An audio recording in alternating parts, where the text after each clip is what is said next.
Hello friends, কেমন আছেন সবাই? আবারও আপনাদের জন্য নিয়ে চলে এলাম ফ্যাক্টরির আর এক ইন্টারেস্টিং ভিডিও নিয়ে। আজকের ভিডিও দেখার পর আপনাদের মনের মধ্যে ভয় ঢুকে যাবে, কারণ আজ দেখাবো মার্কেটে যেসব প্যাকেটের বিভিন্ন ধরনের ব্র্যান্ডেড কুরকুরে আলুর চিপস পাওয়া যায়, আমরা কোনোদিন দেখিনি এটা ফ্যাক্টরিতে কিভাবে তৈরি করা হয়। কিন্তু আজ আপনাদেরকে ফ্যাক্টরিতে এই আশ্চর্যজনক চিপস কোন কোন জিনিস দিয়ে তৈরি করা হয় সেটা প্রমাণসহ দেখাবো এবং জানাবো এর গোপন রহস্য, যা আপনারা এর আগে কোনোদিন ইউটিউবে দেখেননি। এবং তার সাথে সাথে দেখাবো উটের দুধ দিয়ে কোন ধরনের জিনিস তৈরি করা হয়, যা মার্কেটে কিনতে গেলে অনেক দাম দিয়ে কিনতে হয়, এবং কেন এই উটের দুধের দাম মার্কেটে এত বেশি সেটাও আপনাদেরকে সহজ সরল ভাষায় জানাবো।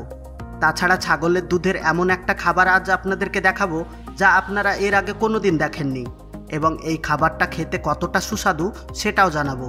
এজন্য ভিডিওর একটা পয়েন্টও মিস করবেন না। তো চলুন শুরু করা যাক। Potato chips factory making process. বন্ধুরা, আপনারা হয়তো এতদিন জানতেন যে আলু দিয়ে চিপস, লেজ এবং কুরকুরে তৈরি করা হয়, কিন্তু আপনাদের ধারণা সম্পূর্ণ ভুল। আলু ব্যবহার করা হয় এটা তো একদম ঠিক, কিন্তু এর পার্সেন্টেজ শুধুমাত্র 40%। আর বাকি যে জিনিসগুলো ব্যবহার করা হয় সেগুলো হচ্ছে ভুট্টো, প্রোটিন পাউডার, আরও বিভিন্ন ধরনের মশলাপাতি। লেজ এবং চিপস তৈরি করার জন্য ব্র্যান্ডেড কোম্পানিগুলো 20 থেকে 25% প্রোটিন পাউডার ব্যবহার করে। আর এই প্রোটিন পাউডার তৈরি হয় শূকরের মাংস, গরুর মাংস এবং ঝিঝি পোকা থেকে।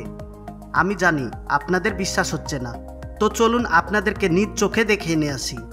একটা ঝিঝি পোকার মধ্যে আয়রন, ফাইবার আর ক্যালসিয়াম প্রচুর পরিমাণে রয়েছে, যা থেকে তৈরি করা হয় প্রোটিন পাউডার।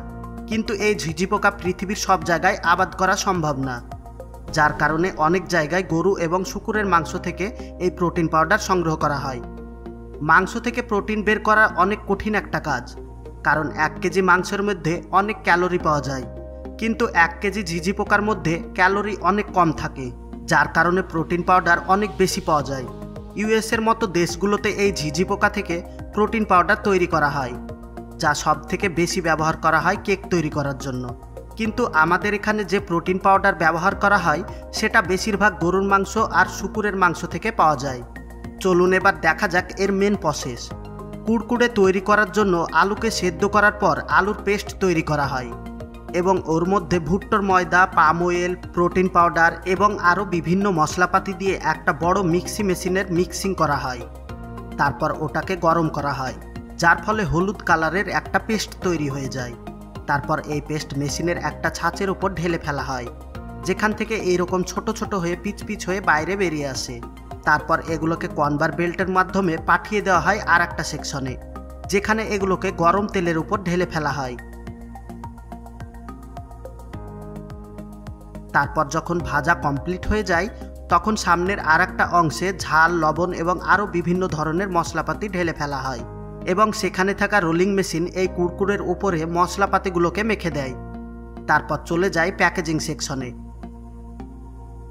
যেখানে মেশিন নিজে থেকে অটোমেটিক প্যাকেটে প্যাক করে দেয়। বন্ধুরা, আমরা বাজার থেকে যে প্যাকেটের সুস্বাদু বিভিন্ন ধরনের চিপস কিনে খাই, আসলে সে চিপস আলু দিয়ে তৈরি করা হয় না। এতে বিভিন্ন ধরনের উপাদান মেশানো হয়, যার কারণে এটা এত সুস্বাদু। বন্ধুরা, আপনাদেরকে একটা গোপন তথ্য জানাই। আমরা খাবার রং হিসেবে যে লাল রং ব্যবহার করি, আসলে সেটা এক ধরনের লাল পোকা দিয়ে তৈরি করা হয়। যেহেতু এটা একটা মেডিসিন, সেজন্য এটা খাওয়া জায়েজ আছে। ঠিক সেই রকম এটাও। চলুন এবার দেখে আসি এই প্রোটিন পাউডার সব থেকে বেশি কোন খাবারে ব্যবহার করা হয়। সর্বপ্রথমে একটা বড় মিক্সি মেশিনের মধ্যে ছানা, প্রোটিন পাউডার, চিনি আর ক্রিমের একটা পেস্ট তৈরি করা হয়। তারপর এই পেস্ট পাইপলাইনের মধ্য দিয়ে চলে যায় আর একটা মেশিনের মধ্যে, যেখান থেকে বিভিন্ন ডিজাইনের কেক তৈরি হয়ে বাইরে বেরিয়ে আসে। এখানে কেকের মধ্যে সুন্দর সুন্দর কালার ব্যবহার করার জন্য বিভিন্ন ধরনের কালার পাউডার ব্যবহার করা হয়, যেমন লাল, হলুদ, কমলা, আরও বিভিন্ন ধরনের। কেকের উপরে কালারগুলোকে ব্যবহার করার ফলে কেকগুলো দেখতে অনেক সুন্দর লাগে। এই কেক ফ্যাক্টরিতে তৈরি করার জন্য সমস্ত কাজ মেশিন অটোমেটিক করে থাকে, কোনো শ্রমিকের প্রয়োজন পড়ে না। তারপর কেকগুলোকে প্যাকেজিংয়ের জন্য আর একটা সেকশনে পাঠিয়ে দেওয়া হয়। এখানে এই অটোমেটিক প্যাকেজিং মেশিন কেকগুলোকে প্যাকেটে প্যাক করে সামনের দিকে পাঠিয়ে দেয়। তারপর এগুলোকে কার্টনে প্যাকিং করে মার্কেটে পাঠিয়ে দেওয়া হয়। বন্ধুরা, বিদেশে যে কোনো জিনিস খাওয়ার আগে একবার অবশ্যই যাচাই করে নেবেন সেটা কি থেকে তৈরি করা হয়েছে। Camel milk production. বন্ধুরা, যেখানে একটা গরু হাইস্ট 50 কেজি পর্যন্ত দুধ দিতে পারে, সেখানে এই উট 1.5 থেকে 2 কেজি দুধ দেয়, যার কারণে উটের দুধের মধ্যে প্রচুর পরিমাণে ফ্যাট আর প্রোটিন রয়েছে। এই উটের দুধ এত ফেমাস যে অনলাইনেও কিনতে পাওয়া যায়। আপনারা তো এটা অবশ্যই জানেন, উট পালন করা হয় রেগিস্তান এলাকায়, যেমন ইন্ডিয়ার রাজস্থান থেকে শুরু করে দুবাই, সৌদি আরব আরও বিভিন্ন জায়গায় উট পালন করা হয়। একটা উট থেকে 1.5 থেকে 2 কেজির বেশি দুধ পাওয়া যায় না। কারণ হচ্ছে এরা যে জায়গায় বাস করে সেই জায়গায় অতিরিক্ত রৌদ্রের তাপ থাকে, যার কারণে তারা বেশি দুধ দিতে পারে না। আর এটা তো আমরা সবাই জানি, উট হচ্ছে মরুভূমির জাহাজ। বর্তমানে অতিরিক্ত পরিমাণে উটের দুধ সংগ্রহ করার জন্য উট ফার্মে পালন করা হচ্ছে, যার ফলে একটা উট থেকে হাইস্ট 5 কেজি পর্যন্ত দুধ সংগ্রহ করা যায়। উটের ফার্মে উটের দুধ বের করার জন্য এই ধরনের অ্যাডভান্স মেশিনকে ব্যবহার করা হয়, যা উটের বাটের মধ্যে লাগিয়ে দিলে অটোমেটিক দুধ বেরিয়ে একটা জায়গায় স্টোর হয়ে যায়। তারপর এই কাঁচা দুধ বোতলের মধ্যে এক ধরনের কেমিক্যাল মিশিয়ে লোড করা হয়, যার ফলে দুধ নষ্ট হয় না।